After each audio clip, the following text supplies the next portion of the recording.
What's up guys, welcome to the channel. Today I am going to be showing you how to install an aftermarket bumper without having to cut up your factory OEM bumper. So what we have here is a 3rd gen Tacoma that we are building in the shop. And this in front of us is the factory Toyota bumper. Now you can see we haven't cut anything on this bumper, but I'll come over here and show you what we have going on here. So you can see clearly here that there is something in place of it ready for the CBI bumper here.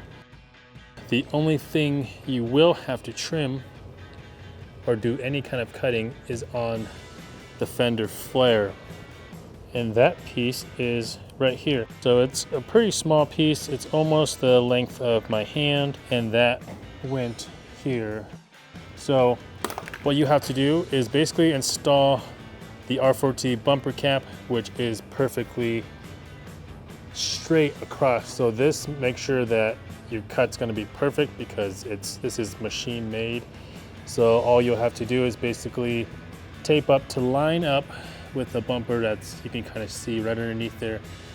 Tape that up with masking tape across and then cut that piece, which is pretty easy.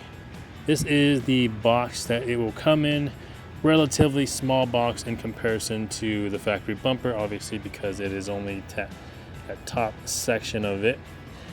Now this is also offered color matched or raw. So if you wanted to, you could have it painted and blended into your fenders, because realistically that's how you would want it to be perfectly matched.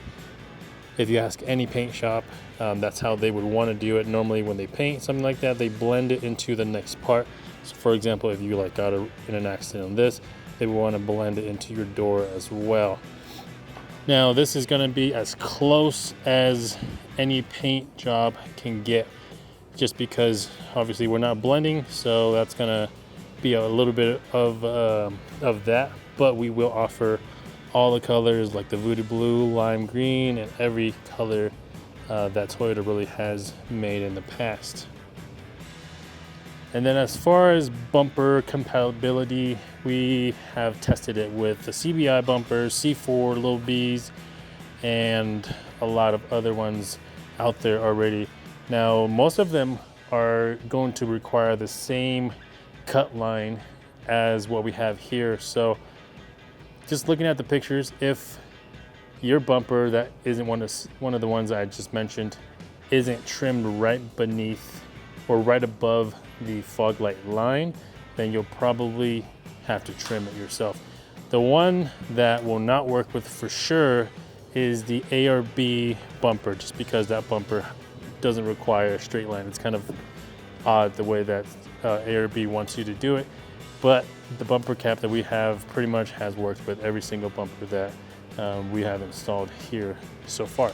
So we got the CBI bumper installed. Now let's take a look. So this is the bumper cap line here.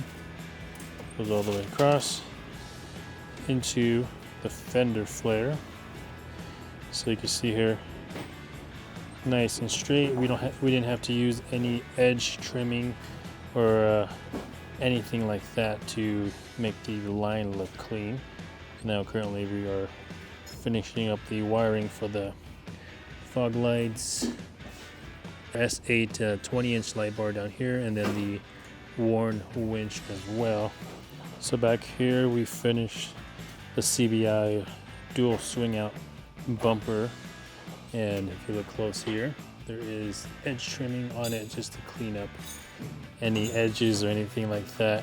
Obviously you can file it and make it look perfect, but this really cleans it up nice, and like from this distance, and even when you get up close, it just makes the line look super clean. But with the bumper caps, you don't really have to do that since it's already super straight.